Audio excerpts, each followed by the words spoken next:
Saktong-sakto talaga yung pagdayo namin dito mga manay sa grotto kasi nakakita tayo ng nagbebenta ng palakang bukid kasi madalang lang to mga manay.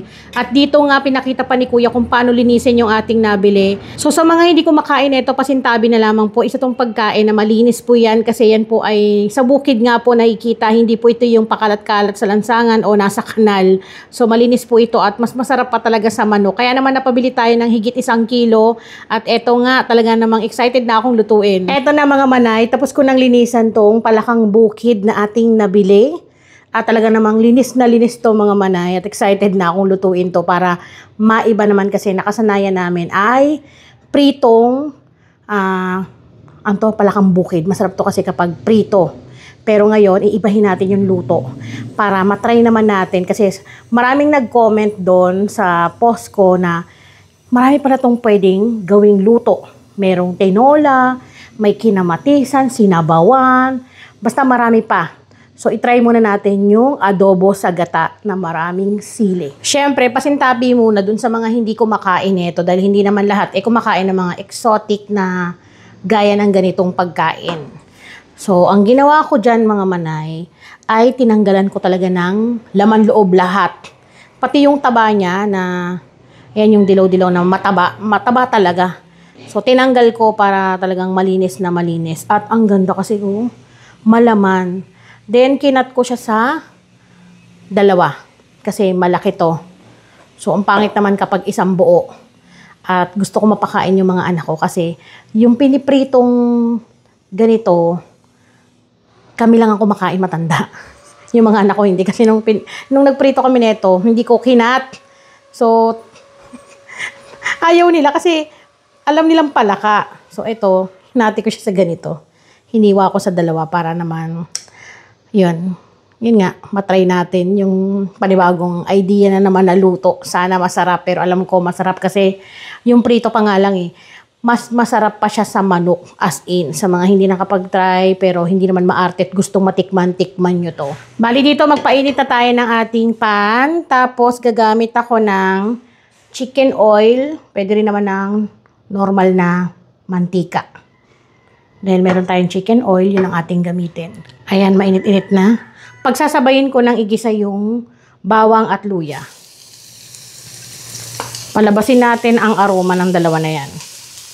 Ito yung makakatulong. Pero, alam niyo mga manay, yung palakang bukid, hindi naman siya malansa eh. Pag natikman nyo to, nung natikman ko to, nung unang tikim ko rin, pag unang titignan mo parang isipin mo, ay, kinakain ba talaga to? Pero nung natry ko, ay, paborito ko na to. Yung nangungunang-una ka pa, kapag may nakikita kang lutong ganito, palakang bukid, kasi yung ganito malinis naman to mga manay. Malinis yung kinakain na sibuyas. Madali lang to lutuin mga manay. So, para lang tayong nagluluto ng normal na adobo. I-try ko muna yung ginataan kasi masarap din to alam ko sa gata. Marami nag-comment doon. Gusto ko lahat i-try lalo na yung kalderetang palaka. Parang ang sarap nun. So kapag ganyan na, ilalagay na natin to yung ating mga nalinisan. Kasi talagang tanggal lahat talaga. Si Manong, pinakita niya kung paano linisan. Diba? Ang tinatanggal lang niya is yung abdulang tapos yung bituka na pinagkainan, yun lang daw. Then, iniiwan yung mga atay, puso, tapos, ano pa ba? Yung taba, iniiwan. Pero ako, ginawa ko, nung pagdating dito, tinanggal ko na lahat. Para talagang walang masabi. Malinis na malinis. Then, lamasin sa asin.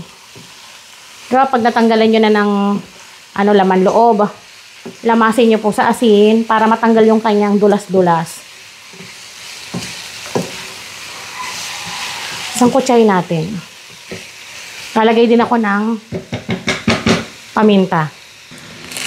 Mga 1 teaspoon para talagang masarap. So, hindi na ako dito maglalagay ng patis. Kasi maglalagay tayo ng soy sauce. So, yun na yung magiging pampaalat natin. Para naman kasi kung maglalagay pa tayo ng patis, aalat na to. So, ang gusto ko kasing luto ng pagka-adobo niya sa gata is yung nagmamantika, nag-iiga siya, para siya napiprito na sa pagkagata. Ganon. Ganong atake yung gusto ko, yung pwede daw pulutan. Kala mo manghinginom talaga eh. Pwedeng pulutan, pambaon, ganon. So, hayaan muna natin yan dyan. Check na natin. So, hindi ko siya tinakpan mga manaya para maiwasan na magtubig. Kasi kapag tinakpan natin, magtutubig yan. Sangkutsahin muna natin kasi maglalagay na tayo dito maya-maya ng soy sauce natin. Bali, adobohin natin siya sa tuyot na pagka-adobo. Ganyan lang.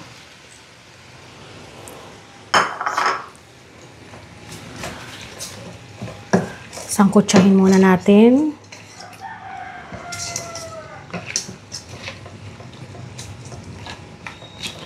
Yung adobo niya yung parang napiprito-prito na siya.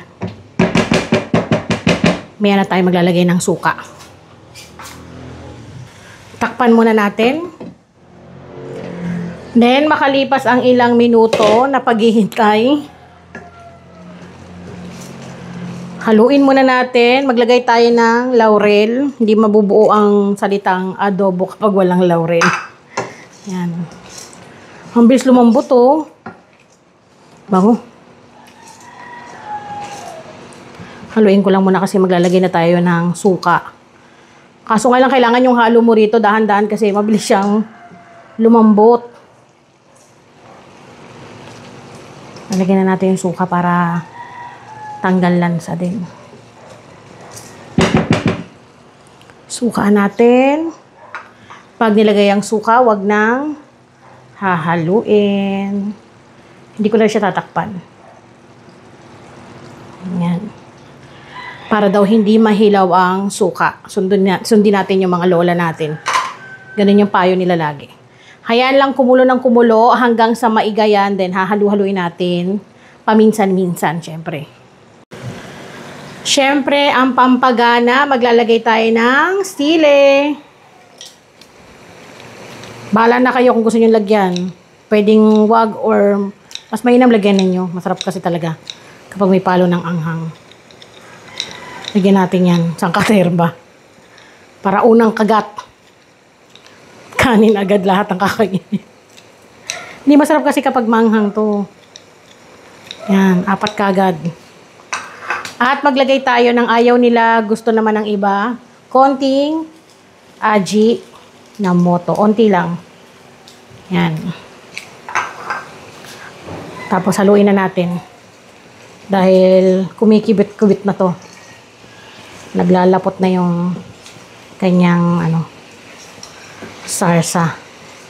Hindi pa natin to lalagyan ng gata ha. Papaigahin pa natin. Para talagang masarap na masarap. Maputla yung pagka-adobo niya mga manay. Para kapag nilagyan ko siya ng gata, more on talaga na nangingibabaw is yung gata ng nyug na nilagay natin.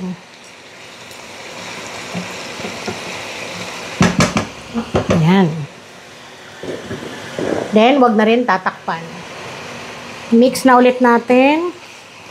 So, yan na. Kapag ganito na, yung kanyang pinaka-sauce ng adobo natin, so, dito pwede na tayo maglagay ng gata.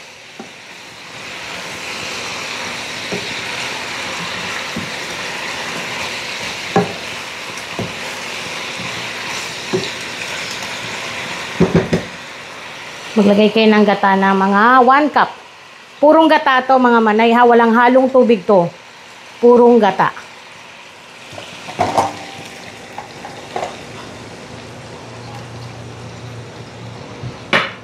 Pwede kayong gumamit ng mga naka-inkan.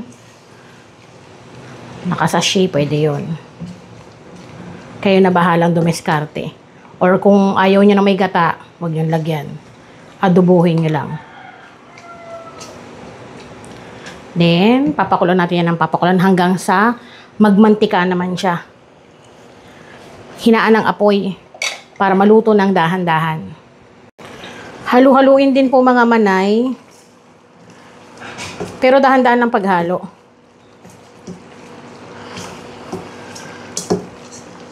Bango na. Pero maganda kasi dito yung tuyot ng pagka-adobo sa gata.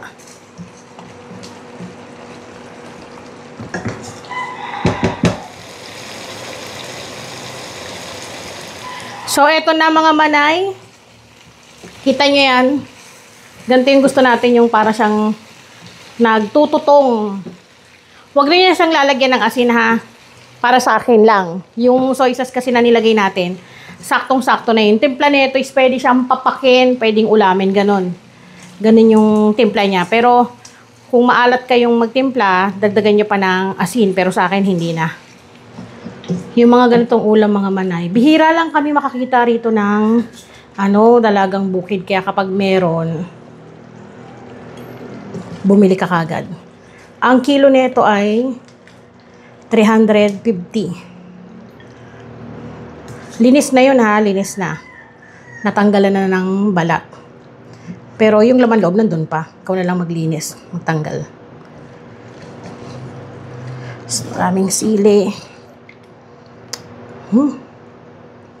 So, ganyan na pagka-adobo, yung wala siyang sauce.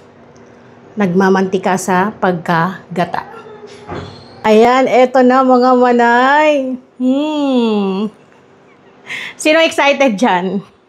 Maraming hindi kumakain nito, pero marami din ang mahilig dito gaya ko. Nung una hindi rin ako, parang nag-isip ako ng lasa nito, pero nung natikman ko, ang sarap niya. Ngayon, adobo naman sa gata.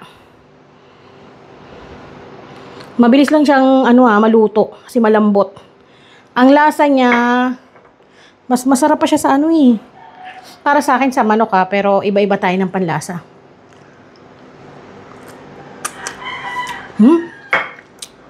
The best.